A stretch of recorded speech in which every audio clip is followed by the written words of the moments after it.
Hi, always. Thanks for joining me. Alrighty.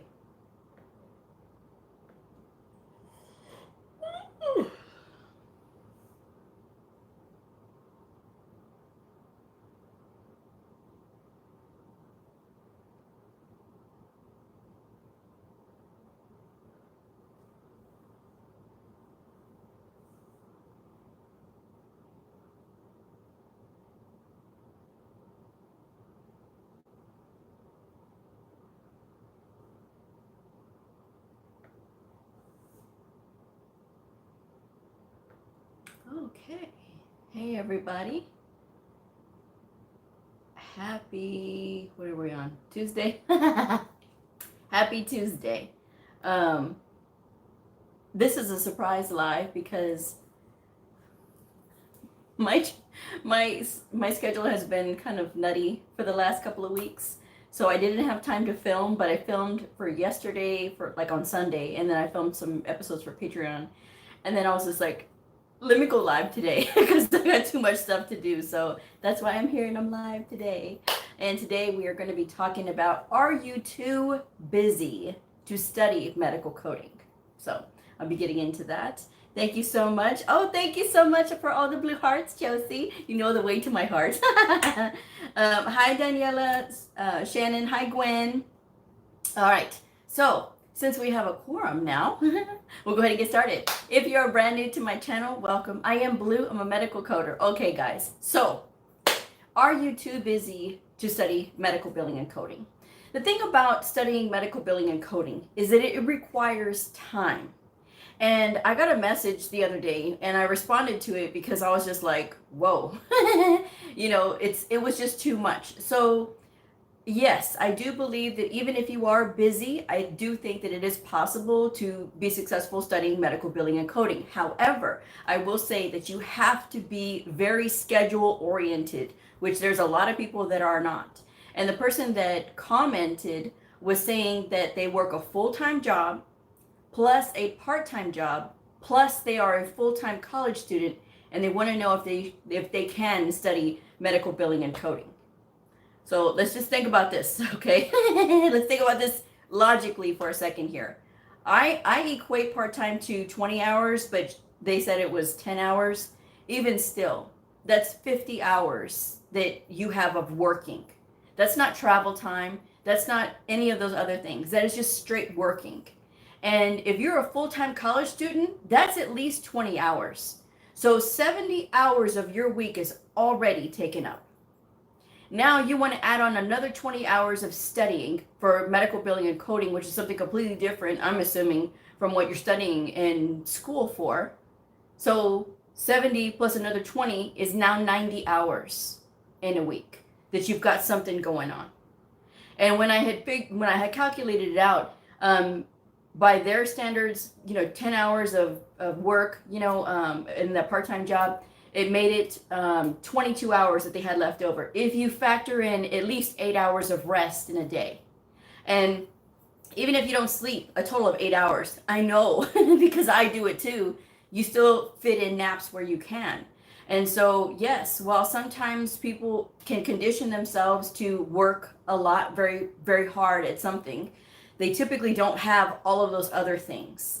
And when you are thinking of seeking a balance in studying, because you have to have a very comfortable, like, internal environment, you cannot be exhausted, you cannot be distracted, you cannot be anxious, you cannot be any of these things to be successfully studying medical billing and coding. It is going to require 20 hours. That is not a negotiable fact. People who study less than 20 hours per week when they are studying medical billing and coding have a harder time understanding concepts, passing their exams, or even just basic knowledge. It is very difficult. So if you're not able to commit 20 hours, that's going to be your first indication that, well, something on my schedule's got to give. And I even told the person, I'm like, something's got to give. Either you have to do this after you get done with school, but I would not attempt to do it right now. I mean, I'm not going to tell anybody to mess with anybody's money as far as like the part-time job, but really you have to kind of like decide what is it that you want to do. And you do have to factor in rest. There's a lot of people that think, oh no, I can just cram and I'll do 8 hours and I'll do, 10 hours and I'll just, do all this cramming so that way they can get going. And that's just not the way that it works, guys. It's not successful. It's not a successful way to get yourself on track with learning medical billing and coding.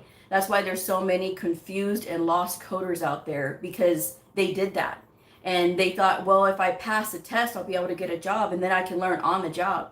There's many employers that are not going to want to train you. That's why they don't want to hire brand new people. And so if people would understand this and know that when they are taking the time to learn and practice and do all the things in the workbooks and everything, and the workbooks that I always recommend are in the description box below. Now, side note, yes, I posted a comment from the weekend about somebody asking, well, what books do you recommend? I literally said it in that video, the books that I recommend. And I always recommend the books in the description box. All you have to do is click more information and there it is. It'll all come up.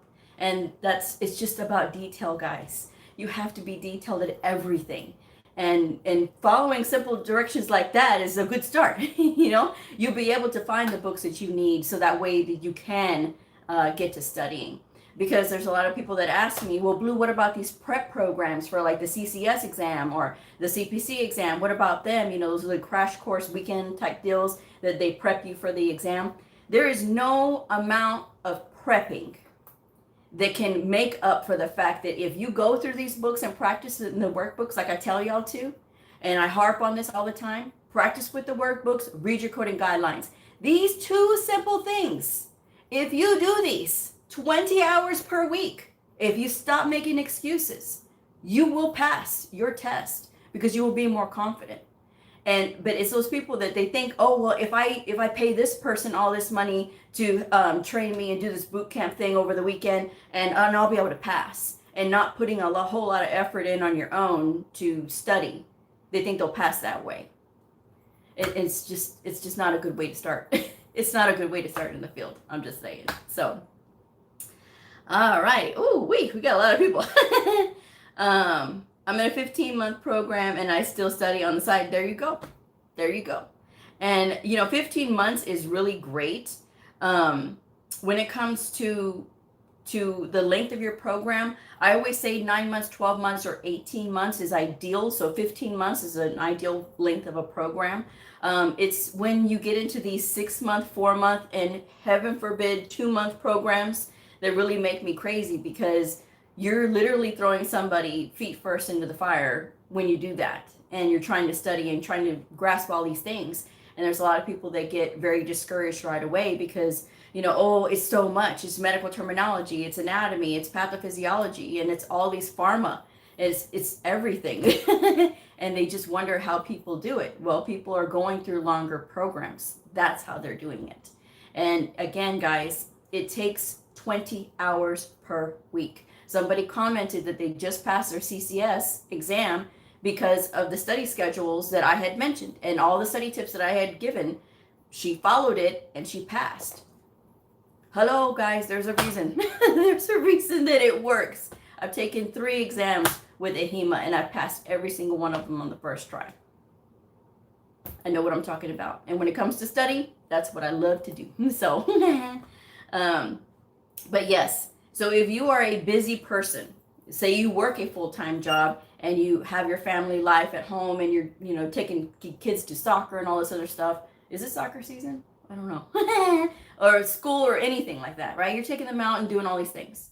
If you think that you don't have enough time, there are some pockets of time that you can work in. And I've talked about the 20 hours a week, that it is possible literally for almost any schedule, except for the person who wants to do full-time school, full-time job, part-time job, and full-time medical coding student. That's just not going to work. There's got to be something that's got to give, okay?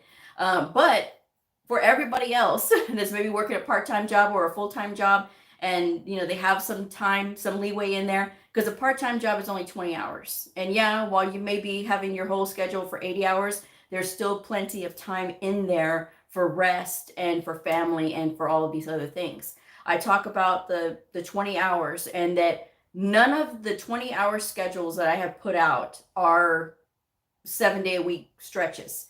They're all either 6 days or they're 5 days, and one is 4 days. So it is possible to be able to swing however you want to, as far as like swing the schedule of the 20 hours, because you can flex your time in there, but you just got to get it in. And like I said, 30 minutes in the morning, 30 minutes in the afternoon, like at lunchtime, 30 minutes on your drive home, and then another hour and another hour. That's already putting you at 3.5 hours in one day of study. And when you have those breaks, those breaks in between, and you're not going past 1 hour, your brain is going to be able to absorb this information a lot quicker and a lot easier and a lot more smoother than you would if you're sitting there trying to like cram and cram and cram 8 hours or even 3 hours straight at a time. That just doesn't work, guys. I mean, we can't study like we studied when we were kids. We can't, because we're adults and we've got car notes and house notes and kids and a spouse and, you know, loved ones. We've got all of these things on our plate.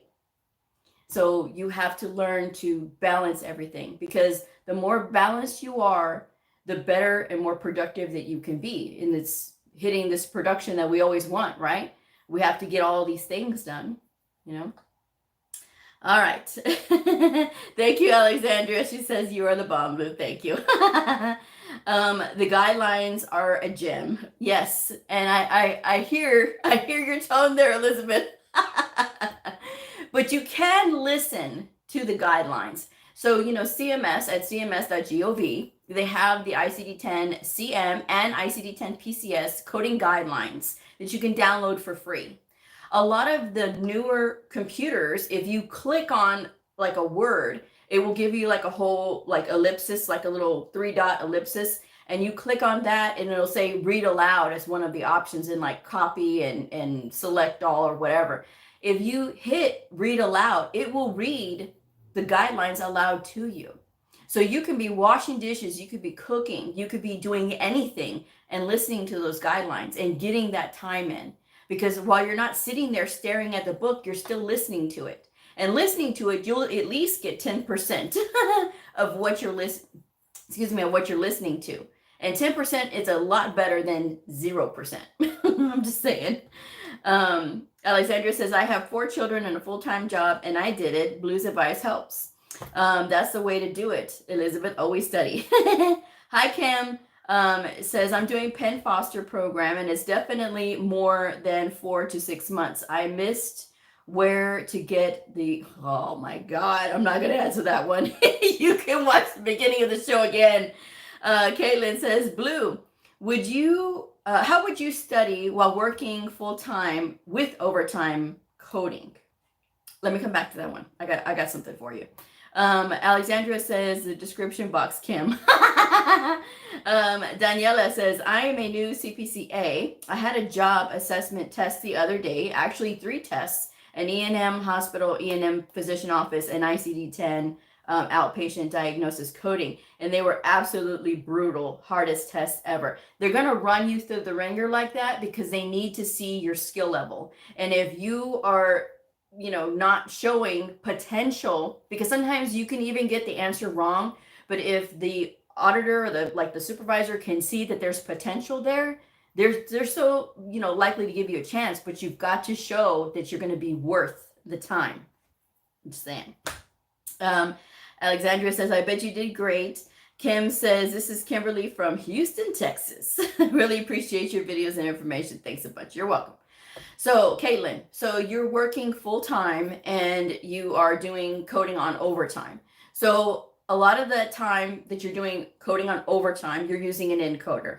You're using that encoder. And encoder is just a really bad thing for veteran coders because you get hooked on it. I know because I did it. I got hooked on it and I lost my speed.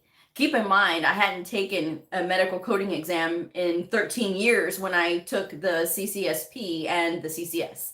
So there had been a 13-year gap in between that time. And, in the beginning, when I took the CCA, I was all about the book. So I didn't know about the encoder. The thing about the encoder is while it is wonderful because it'll get you the codes quickly, it's not going to happen when you're in the test, right? So you have to still keep in mind when you're, looking up codes and things like that, you still need to go back to the book. So even though you're working overtime doing coding, you could still listen to the guidelines while you code. I mean, I do that. I listen to things. Sometimes I'll listen to the guidelines. Sometimes I'll listen to Dateline while I'm coding. It all depends. But that's typically what I will listen to, either the guidelines or, Dateline, whichever one is most pressing. To me, Keith Morrison is pressing. But I will do that, and that'll help me to focus. So sometimes that's what you need. And again, having that constant stimulus, listening to it, and having those breaks in between can help you. So that would be one tip to kind of get some guideline time in.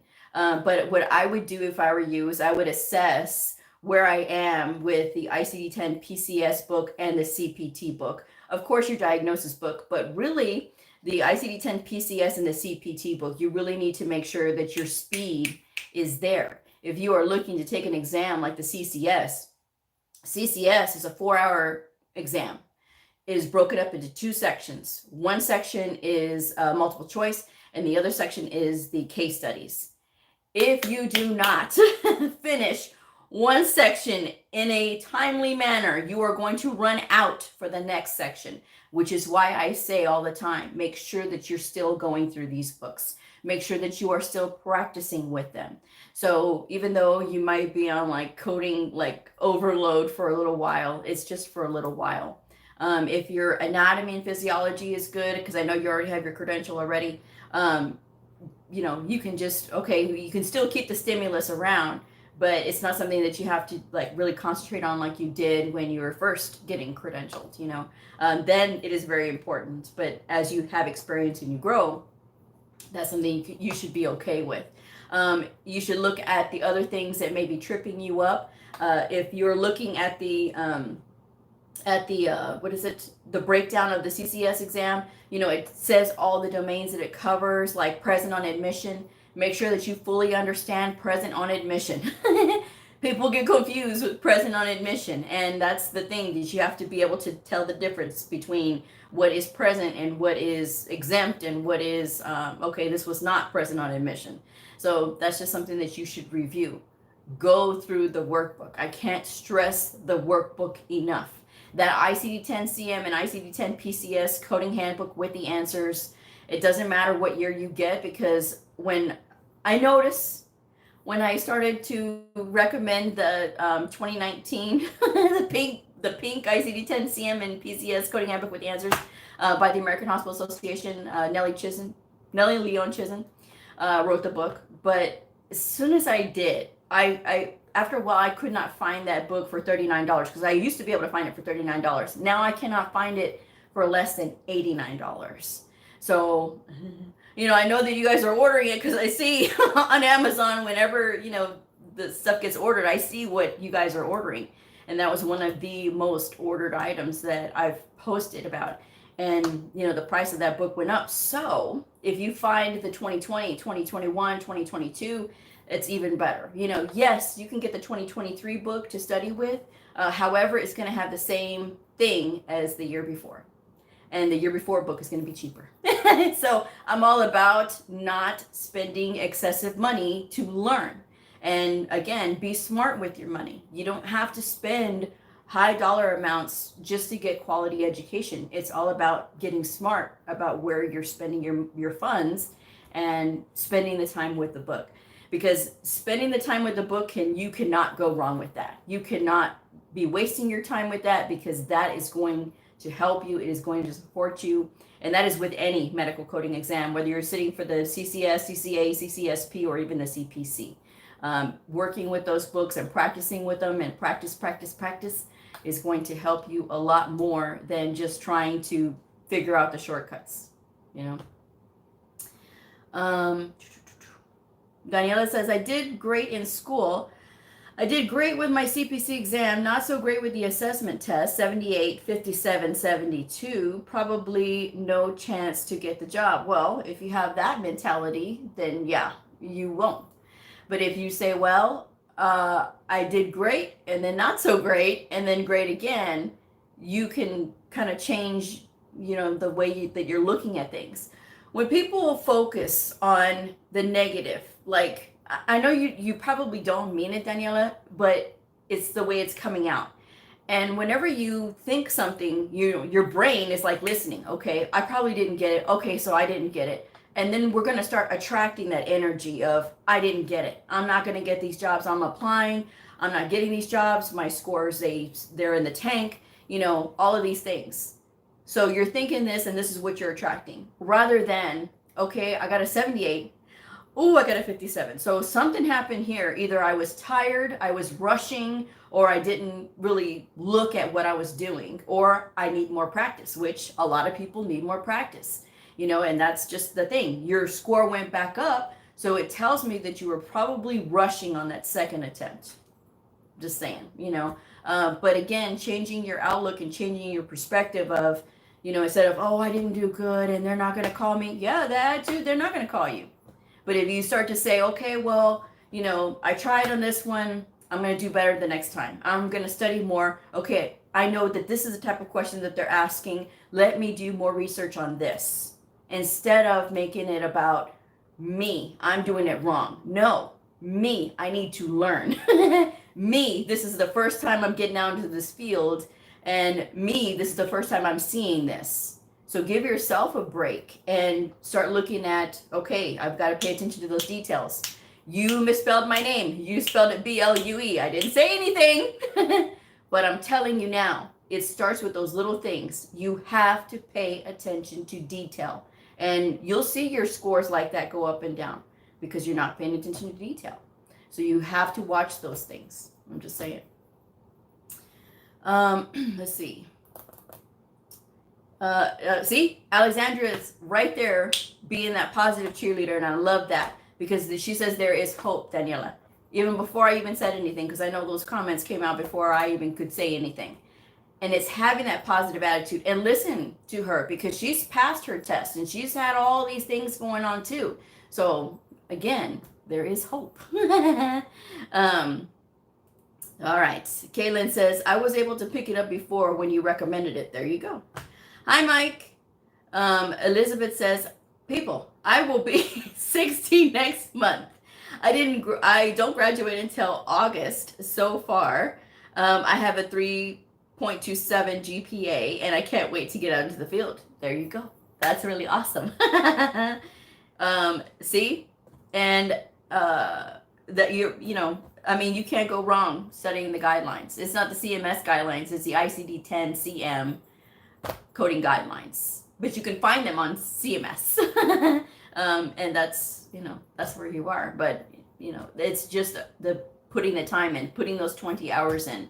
People who put 20 hours in are going to do a lot more in their future because they have that good foundational workup. Those 20 hours means a lot. 20 hours is a huge difference between somebody who's barely eking by at 5 hours a week, right? Somebody who's barely doing 5 hours a week is only putting 20 hours in a month. The person who's doing 20 hours per week is putting in 80 hours in a month. And there's a huge difference knowledge-wise between the person who's doing 20 and the person who's doing 80. Which one do you want to be, right? So fit those times in. Fit those 30 minutes, 30 minutes, 30 minutes, 1 hour, 1 hour. That's 3.5 hours. 17.5 hours in 5 days. 17.5 hours is an incredible amount of time to put towards something. And then all you have to do is 2.5 hours on either Saturday or Sunday. And then you have the rest of the time for yourself. So it doesn't have to take over your life. There's a lot of people that they tell me, oh, it's taking over my life and I can't do anything. You're doing it wrong. Then you are doing it wrong and you're not listening to sound advice when I'm telling you. So stop trying to do it your way if your way is not working. Try to do it my way. You're not going to lose anything doing it my way, putting in those 20 hours, getting more discipline, being more positive, and paying attention to detail. Those are all the things that make successful coders. Discipline, detail, commitment, getting through those times where it doesn't feel comfortable. Being successful, I love this because I heard this from Steve Harvey. Being successful is not a comfortable procedure. That's what he says. It is not a comfortable procedure. And I agree. It is not comfortable. There's times when you're going to sit there and you're going to cry. It's going to make you mad. You're going to want to throw pens and books and all this other stuff. Although don't throw books because that hurts me. I love books. But there's going to be times when you're just going to want to like give up. Okay, I'm done with this. I'm tired. But you have to go through that feeling. You have to go through those times because that's what's going to give you that motivation. Because once it's all said and done and then you can look back, you'll probably giggle at yourself and be like, oh, so I faced my fear and I did it anyway. I was scared. I didn't know. I was going to take this test and see if I was going to pass it or not. And I passed it because I gave myself that time, those 20 hours to do my studies like I'm supposed to.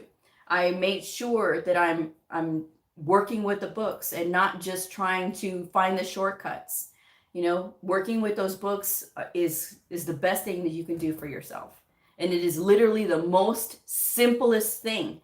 But people look all the way around for other things other than the most simple thing that's right there in front of your face, which is working with those books. I can't tell y'all how many times, like the people who get those ICD-10 PCS book, right? They didn't know in the Optum book in the back, there's that whole list of all these procedures in Appendix M. And then in Appendix N, like in Nancy, it has all the answers and some of the rationale. No clue. And they're like, I don't know why I failed. I don't know why I failed my test. And it wasn't until I saw your video that I was like, oh my gosh, that's back there. What were you doing? Look through your book. Practice with your book. That's why it's there. And you can't buy that. You can't buy that. All you can do is just go through it and do it. And if you don't understand like how to find even the starting procedure, like me, when I was studying, y'all, I would do live shows. That was 2021. I did live shows almost every single night. And while it's great because I love talking to you all, I love the energy. I would have an hour and a half, almost 2 hour night shows. And then I would go take a shower and I would go start working on the ICD-10 PCS book because that was the thing that I knew I needed to study the most going into getting prepared for the CCS. Because being a veteran coder on the outpatient side, I knew I was okay there, but that PCS side was what really threw me off. And when there's, I don't know, because to me, a removal is a removal is a removal. And I'm like, okay, but it's not removal in the PCS book. So there was a few times where I had to look at the answer and then kind of like connect the dots. Okay, well, this word means this. And when I see total, it means removal. And when it's all these other things. So that's what I did. And that's how I was able to get through that. I mean, that time was very rough, but I did it. And I did it without complaining because it's just like, okay, it's just a matter of figuring it out. Were there times that I cried and got frustrated? Yes. Because I was like, I'm a veteran coder. Why can't I get this? Why can't I get this? And then I was having to tell myself, don't let your ego get in the way, because that was a big part of it too. It was like, I was letting my ego get in the way because I was like, I should know this. But if I have not worked with it, which I have not, then that's where I needed to learn to give myself a little bit of a break. So I learned that.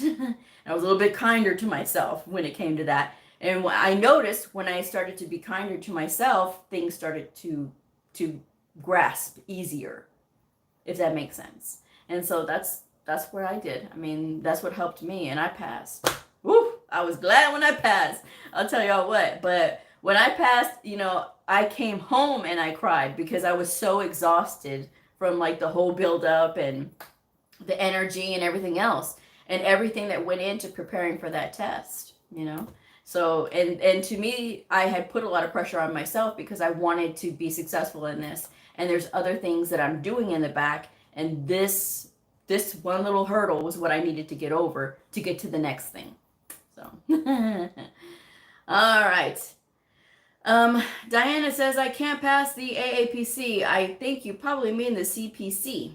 Mike says, how do you recommend learning medical terminology? I watched your video about learning prefixes, suffixes, and root words, but it's not sticking. How many hours are you studying there, Mike? Why is it not sticking? Are you doing flashcards? Are you listening to YouTube channels about medical terminology? There's a lot of them out there. Just saying. Are you working through workbooks? Are you working in a workbook? You're not going to memorize. You're just going to be able to do that repetitive action of always looking at it, and then it'll start to stick. That's just the best thing I can recommend. Elizabeth says, be that little train and tell yourself, I can. Yes. Barbara Ann, I'm debating on either the AHIMA 13 course or the self-study method. Do you have any details about the 13 course? I'm motivated for self-study, but would the 13 course be beneficial for someone without medical knowledge? I'm going to come back to that one. Alexandra, give yourself some love and respect so that you can relax and absorb the information. Infinite says, Barbara, do the self-study method. You'll save the money. Okay, so here's the thing. So with the AHIMA 13 course bundle, I have seen people both ways. Okay, the ones that I say that I can only recommend, because people say, well, Blue, what program do you recommend? The only ones I can technically recommend are the associations themselves, because how can you go wrong, right? Going through the association to learn about that test, right? Because the 13 course bundle, AHIMA, it will prepare you for the CCS, the CCA, or the CCSP. So any one of these three that you want to sit for, it can prepare you. I still get the question, can that course, 13 course bundle prepare you for the CCS? Come on, people. Look at the website. But that 13 course bundle is $3,000, plus it's another give or take $1,200 for the books that you have to get, because it's not included, which it would be nice if it was included, but it's not. So that's just another additional cost. And so, the money goes up. But again, like I say, I have the independent study. I mean, you can get those books and it's literally going to be the same thing as what you're learning in that AHIMA thing, just not with the AHIMA books, right? But even though it's not with the AHIMA books, AHIMA is a publisher too. They publish their own brand of books. But it doesn't mean that like the AHA book isn't comparable, because the AHA book, the American Hospital Association, Nellie Leon Chisholm, the book I've been talking about and harping about, the ICD-10-CM and ICD-10-PCS coding handbook with the answers, the link is in the description box below. That book covers everything. That is the most comprehensive book out there when it comes to learning diagnosis coding and ICD-10 PCS procedure coding. It is fan-freaking-tastic.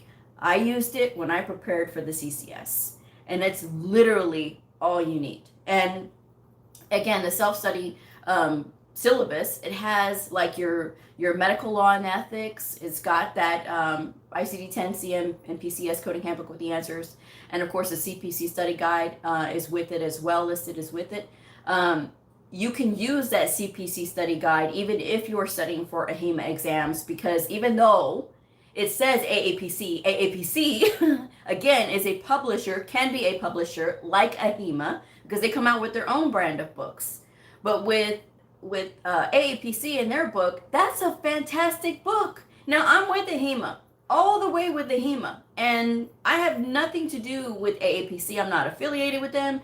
I'm not, credentialed with them. I have no desire to. I don't need to, because I already have AHIMA. But I will recommend what is beneficial to coders, because I have no dog in the fight. I don't care if you go with this association or that association. I just want you to have the best opportunity to be trained. And you can train yourself, folks. And that CPC study guide is the best, because it has wonderful scenarios, and they're good size scenarios. And it has the explanations. Now, some of them I don't agree with the answers. But that's okay. That's okay. It's just a matter of just a difference of opinion. And believe it or not, these are written by people. So there's going to be times when you're going to disagree. And, well, I know about this coding clinic and that coding clinic, and this thing says this.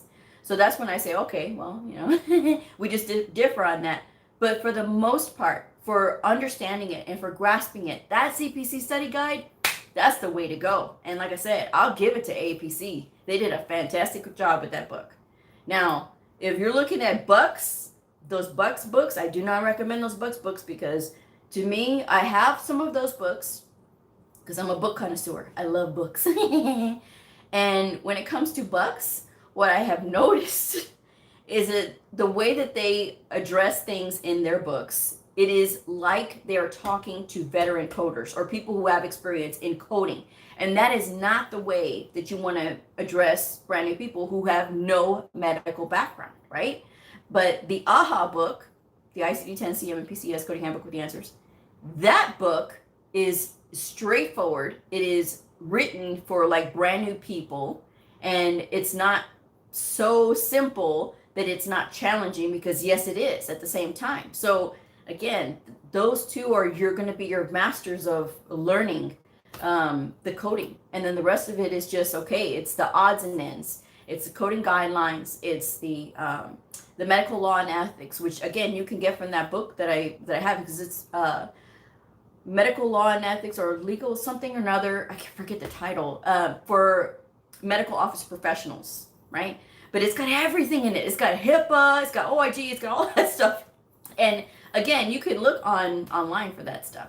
But when you look at the domains of the exam, everything that's on the self-study list is covered on all of those domains. So again, it's up to you. I mean, if you want to spend that almost $5,000 to go with the HEMA, you totally can. But you can also spend a fraction of that and get the same thing, and probably better. I'm just saying, because sometimes people say that, because like I have had a few people who've gone through that 13 course bundle, and they're like, Blue, it's really boring. It's not going to entertain you all the time, you know. And it's there's no live instructor. That's what I've been told too. There's no live instructor. You're basically looking at slides, and then you're working with the workbooks. Again, you could save some of that money that you would have spent if you're spending that $5,000. You know, you could get the books and spend a fraction of that, literally. And then you can hire yourself a tutor, you know, and then you have that one-on-one, somebody to get you over those hurdles of when, you know, things get confusing to you, or when something doesn't make sense. And now you're not having to deal with this riffraff of, I'm all on my own. I've just spent $5,000 to learn medical billing and coding, and now I have to spend even more money because I don't understand. And there's nobody here to help me because I'm supposed to learn this on my own. You know? So it's up to you. Mike says, understood. So the more I see the medical terminology and see it in its context, it'll stick. And try not to memorize it. Great advice. Thank you. You're welcome. Diana, no. It's in the description box below. Oh my God. I'm going to get a shirt. I'm going to make a shirt. I'm totally going to make a shirt that says, look in the description box, because all of the books are all there. They are literally all there. I can click on it right now on any of the other ones. Okay, yeah. I mean, medical terminology, yeah, there's a plenty of medical terminology things. Okay, so because I am on a live, and let's see, where am I? Okay, because I am on a live, that's the description box right now is the one that it's just the default one. But if you look at any of my other videos, even on the previous live ones or whatever, right? I'm literally looking at it right now. It literally says, disclaimer, the thoughts and opinions expressed in this video are mine and mine alone. They should not be considered the opinions of any medical coding association, and you are not required to click on any of the links as they are affiliate links, and I may get a small commission if you do. Thank you, right? And it says, this video is for entertainment purposes only. I say that on all the videos, okay? And I said, the only health information management program I will recommend, the link for WGU is there. And then of course I have like my dress. So on some of the videos I do put the link, because somebody asked me like, oh Blue, I love your dress, where can I get your dress?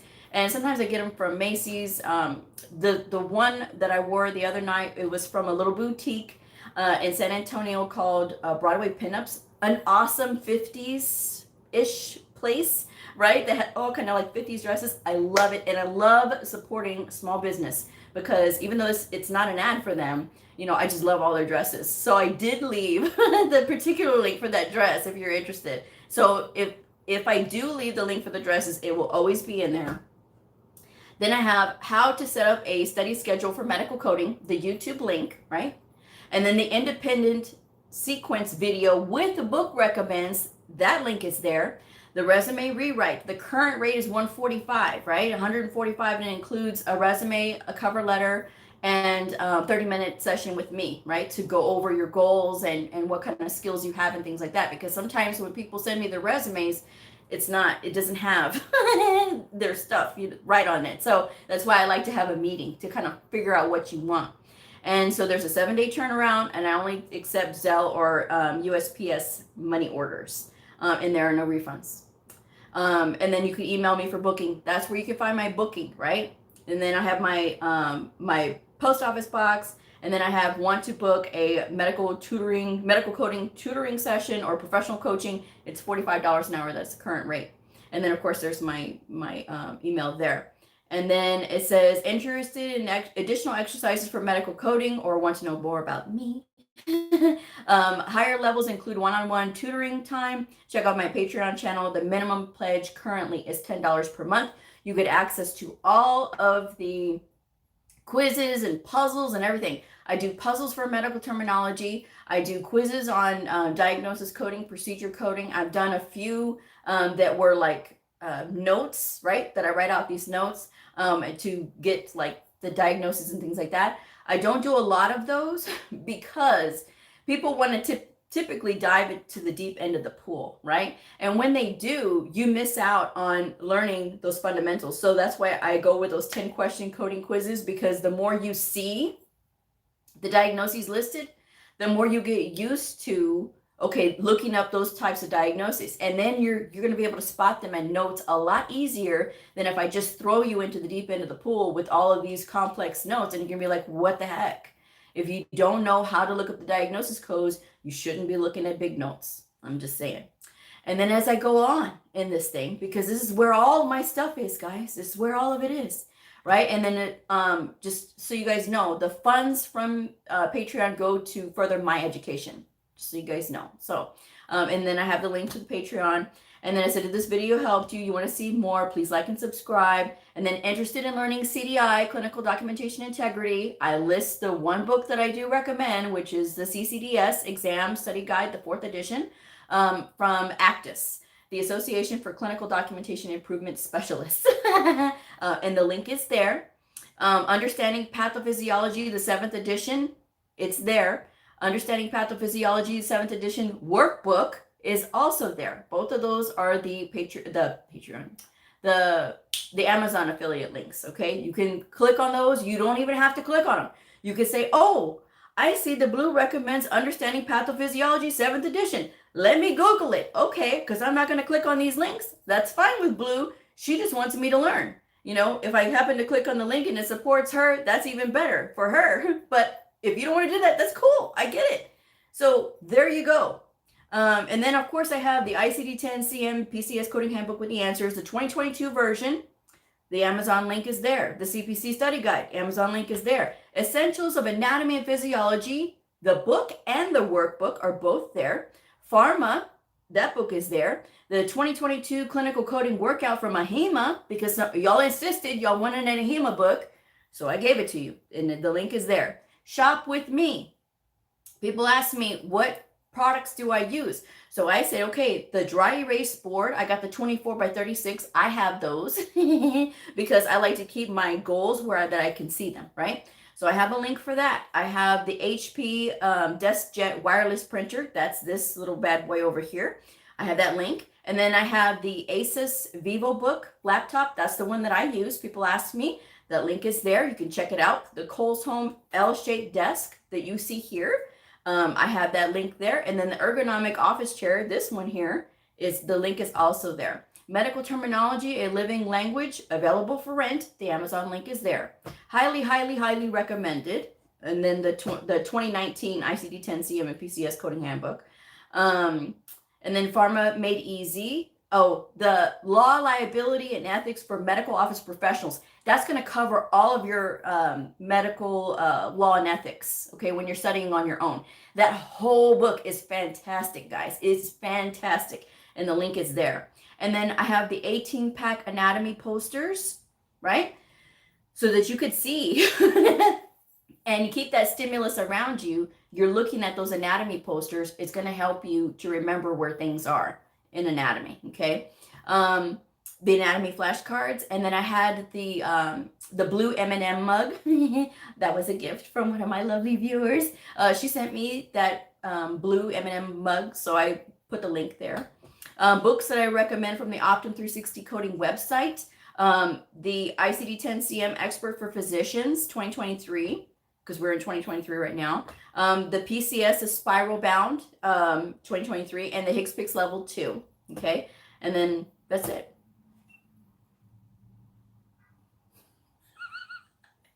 It's literally all there. It is literally all there. All right, so what did I miss? Okay. Barbara Ann says, thank you, Blue, for all the great info. Elizabeth says, you always say entertainment purposes, but you never sing a song. That's true. That is true. Alexandra says, I love your Patreon channel and being a member. Thank you so much. Barbara Ann says, I have a notebook filling up fast with all of your great info. I know about your menu info. It is wonderful. Alexandra says, I love my books. Good afternoon. I'm ready to learn. Trinity says, your videos are always informative. Thank you so much.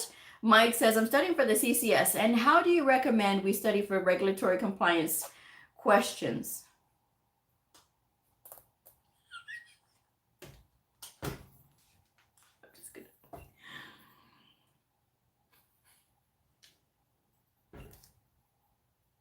Just a quick question, guys, and you can answer me here. Am I speaking English? Is my English okay? Because, like, I wonder sometimes, guys. I really do. I really do.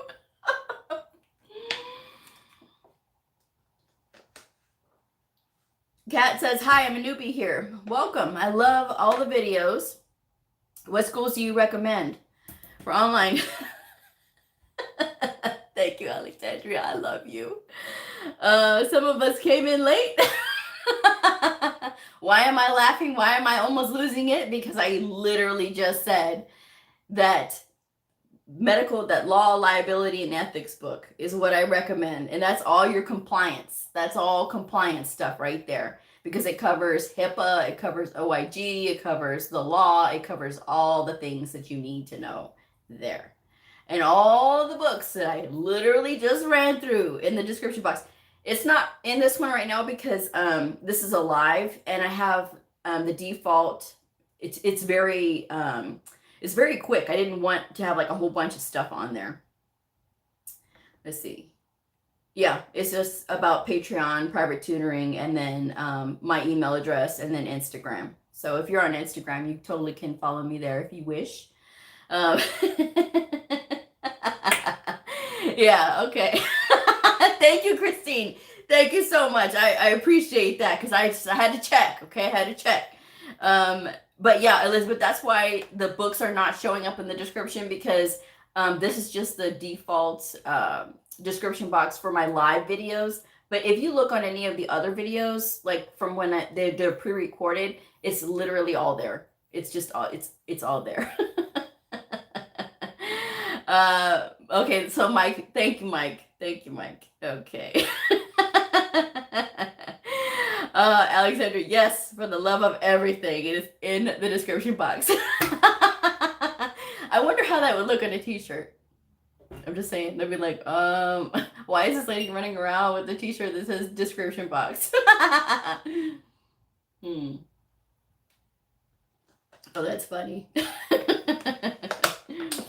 So, but anyway, I guess that's what happens, you know, when people, maybe they come in late, like you said. But I regularly get this question.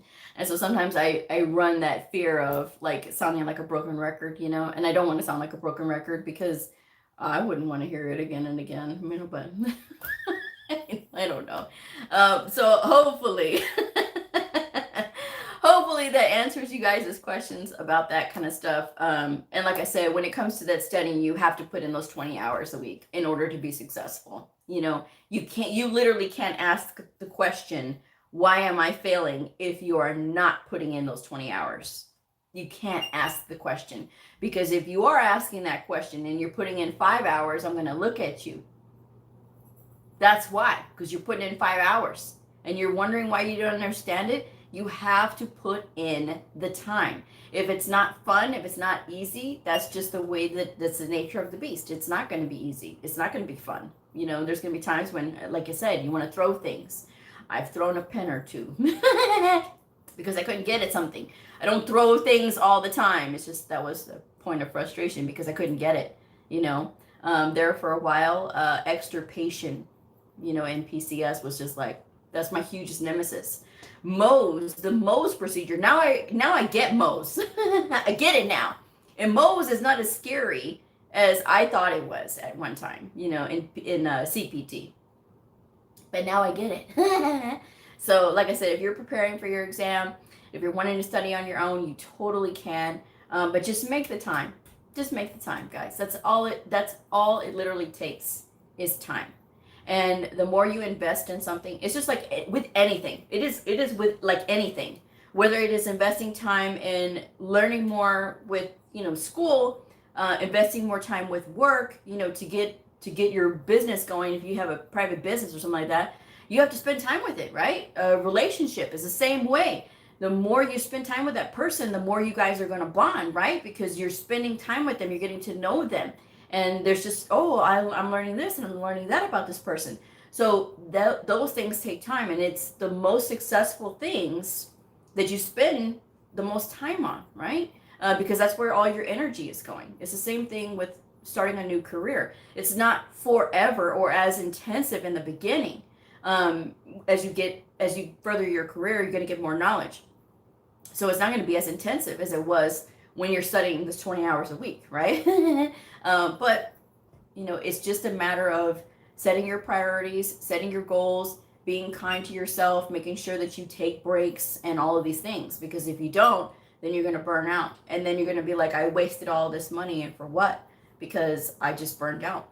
You don't want to burn out, guys. Don't do it. Don't do it, But yeah, so that's my show for tonight, at least. I still have to take care of tomorrow's show. But hopefully that's going to get you guys on track. And it's literally all it is. It's the most simplest thing that's right in front of your face. It's just working with the books and not cluttering them. Hi, Deborah. Not cluttering them up with tabs or highlights or writing, because you don't need it. You won't have time to read your notes when you're in the exam. It doesn't matter if you're sitting for a HEMA or a APC. You're not going to have time, because that time goes by quick. The CCS, the CCSP, and the CPC are all 4-hour exams. The CCA is a 2-hour exam.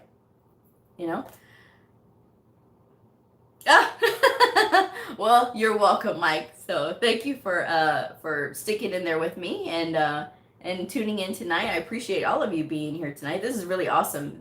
To have this many people tuning in right now at this very moment is really incredible, because this is typically on like a Friday that I do this. But like I said, I just had no time, and I had so much to do today. I was like, you know what? I'm going to surprise them with a live and see how they like that. But anyway, guys, I'm going to go ahead and wrap this one up, because I feel my voice starting to crack.